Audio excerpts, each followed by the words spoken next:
Well, we don't usually shoot videos at night in the backyard, but I wanted to get this out now while it's still fresh. So here's the update on the Mustang that we shot last week, the red Mustang that came from Streetside Classics. So the update on this is that Streetside Classics bought the car back from the owner. So this issue has been resolved. Streetside Classics did the right thing in this case. Now, does it end there? Is that the whole story? And in my opinion, it's not. So, the video was shot in the morning of, I guess it was last Monday? Doesn't matter. Monday or Tuesday. The video was shot in the morning. And as usual, we went back, uploaded it, put it up. It went up at 3 o'clock that day, 3 o'clock in the afternoon. About 4 hours later, I got a message from the owner of the car, and then I got a message from somebody at Streetside Classics. He texted me. So, both wanting me to take down the video. Well, I couldn't do that, or at least I had a hard time doing that. I wouldn't have done it for either of them, because ultimately, what was shown on that video, I was documenting what was actually there. And there were other things we didn't even get into. We had had enough, because that video could have gone for another 10 or 15 minutes and it just would have been more of the same. But the point is, the car was unsafe, it was undrivable, it was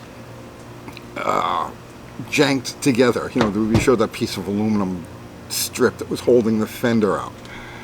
We documented these things as we saw them, as we found them. The wiring and all of these other issues with the car. The back cap. Now, here's what's important to know about this. While Streetside Classics did buy this car back, in the 6 years that I'm doing this channel, I've covered dozens of similar cars, similar situations. And not a single one was ever resolved with the place, the dealer or whoever sold the car, buying the car back, or even making repairs. Because the standard thing is, you bought it, it's yours. They're consignment places. This one was different. This one, they bought the car back. Now, could it be because that video got 28,000 views by the time they called me? Or texted me, I should say. It was making the rounds. Their name was mentioned. Now, the big difference between this particular video, this Mustang, and this video, this situation, is that we actually had a paper trail, a fresh paper trail. No middleman, nobody got in between. It wasn't bounced from shop to shop or anything like that. The car came straight from the dealer to where we inspected it. We had the paperwork that showed the dealer. And the dealer's description of the car, and we had the drive-out tag from the dealer. So that's why we, this time, mentioned the dealer. Now, am I saying that they only resolved this issue because we put out a video that at the time had like 28,000 views, 30,000 views, that they wanted us to take it down? I don't know, it kind of looks that way to me. And since then, the video's got way over, it's got about 150,000 views right now. Am I going to take that video down? Of course not. The video documents what we found, where we found it, how we found it. It doesn't change. It doesn't change those facts. The fact is that Streetside Classics took this car on consignment. I don't know the details. I don't know who built it. I don't know anything about that. But they took this car on consignment and they advertised it as running, driving, good to go, and they sold it, and then we inspected it. That's all I know. And then after the video happened, after the video went out and it got some views and her name was out there, now they made restitution on the car. I have never heard of this happening before. And if you go through the comments of that video, there are dozens of people in those comments with similar stories, not just from Streetside Classics. Some of them mentioned Streetside Classics, but there are other dealers that they had exactly the same situation. They bought this car, it was supposed to be good to go, and well, you see what they end up with. and no satisfaction, no restitution on it. So did the video influence Street Side Classics into buying this car back? I would think so. It goes beyond just this one car and this one circumstance. This is an epidemic. It happens all over the place. It happens. These dealers take advantage of the trusting nature of people. They're con men. Now I'm not calling out specifically any dealer to say that these are con men. Street Side Classics are con men. I'm not saying that. I'm saying that this industry thrives on the ignorance and the trusting nature of the average person. Here's something that never gets taken into consideration, because a lot of these, I always see these comments when we do these videos. There's dozens of comments. Should have checked the car out. I'd never buy a car without checking it out. Something you have to understand is that up until about 25 years ago, it was unheard of to even have pictures of a car when you responded to an ad. All of the ads were text only. You bought a car of a magazine, the back of a magazine, they all had the classifieds. You bought a car in a newspaper, you bought a car out of the One Ed Press or the Hemmings Motor News, any of them. It was just the text. And the owner would send you a snapshot or two, and sometimes not at all, just, okay, I'm taking your word on it. It's a green, whatever it is, and 383 4-speed, and it runs and it drives, and you say it's solid, fine, that's good enough. I'll get the money out of the bank, and I'll pick up a trailer, and I'll come and get it. This is how we did business. This is how we all did this. We did it out of the magazines. Back then, there was no emails. You didn't email back and forth. It was regular snail mail. You want pictures of the car, you got to call the guy, you got to write to the guy. He's going to take pictures, get the pictures developed. He's going to send them to you. You're going to look them over. A week or better would transpire during the course of this transaction. But today it's all super sped up. And if you take somebody that's, let's say, in their 50s, their late 40s, their 50s, that was doing this stuff when they were younger, that's kind of the speed that they're on today. That we still have that trusting nature. And that's why a lot of these guys will go to these dealerships or auctions. Let's not forget the auctions, because the same exact cars that are on the consignment dealer floors are the ones that go through Barrett Jackson's and Meckham and all of these other ones. They present themselves as dealers. They present themselves as authorities. They give the impression that they've gone through the car, that it's been checked, that it's safe. And in the case of this Mustang, in the text, runs and drives great. Well, we know it didn't run and drive great. It had a quarter throttle, and the front wheels were like this, and the cross member was stuck in there with like bubble gum, no reinforcements, and a million other small details, problems, wiring issues, and so on and so forth. Well, they put their stamp on this car, and they said in the description, yes, this car runs and drives, it's good to go.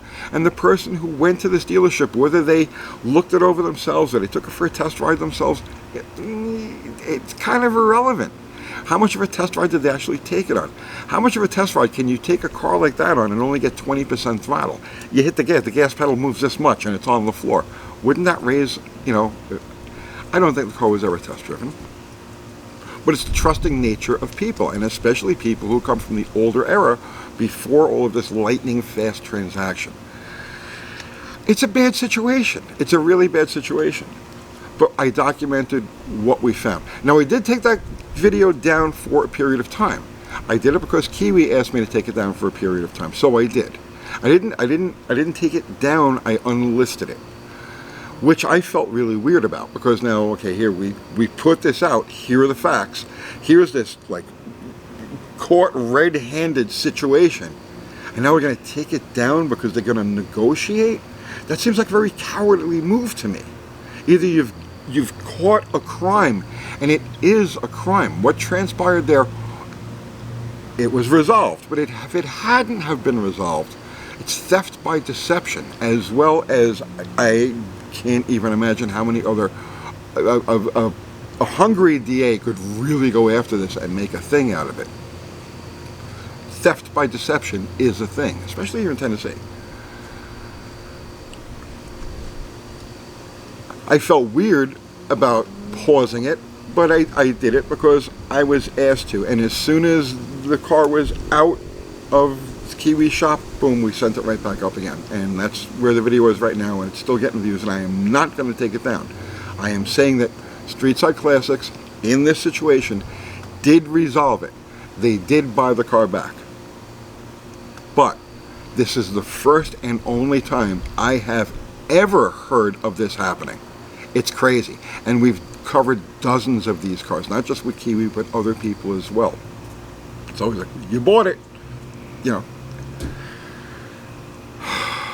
it's a bad situation. So let's give Street Side Classics credit where credit's due. They did the right thing, regardless of motivation. But I'm not letting the industry off the hook that easily, because this is a thing, and I'm not afraid of these people. And I hate cowardice. I just hate cowardice, right? So here's what I want to do, okay? If you're watching this, or you know somebody who has been in a situation like this, where you bought a car, a classic car, from an auction or a consignment lot, not from a private individual. I'm not talking about private individuals. Remember, the auctions and the consignment lots are posing as authorities. They're posing as a quality control. This is the important factor. When you buy a car off of just, Jack down the road, you know what? What are you going to do, right? It's Jack. Either you trust him or you don't. When you walk into one of these dealerships, it looks like a new car dealership. The salesman is slick. The paperwork is there. You're assuming you're in this clean, nice, well-lit environment, all these shiny cars. These people have to be straight up, right? If you've bought one of these cars, if you bought a car from an auction, one of the classic car auctions, collector car auctions, or one of these consignment places, you have a paper trail. So you can prove that you bought the car from one of these places. You've got pictures of the car, let's say on their inventory, or picking up at the lot, or however you did it, right? But some kind of proof, some connection between the car that you bought and the place that you bought it from, or the auction that you bought it from. And you had similar problems where the car wasn't what it was supposed to be. And I don't mean that, oh yeah, well, okay, it has a squeak when you go over a bump, or, it shimmies at 65 miles an hour. I'm not talking about that. That's chicken shit stuff. That's like you're dealing with a 50, 60-year-old car. These things are normal, right? You have to have a little discretion here. But if when you took it home, you found that it was all Bondo, or the frame rails were rotted, or it had boogered welds, or the motor was filled with 90 weight, or the transmission was full of sawdust, or it drove down the road like this, or it had, the typical crazy collector car things that we've documented numerous times on this channel. If you had one of these situations and you've got a car that's a real, a real piece of work, and you could document it all, I want to know about it. I want to see pictures of the car, and I want to hear your story. I want you to tell your story. So what you do is you contact us at uncletony'sgarage@gmail.com and put in the header, I got burnt.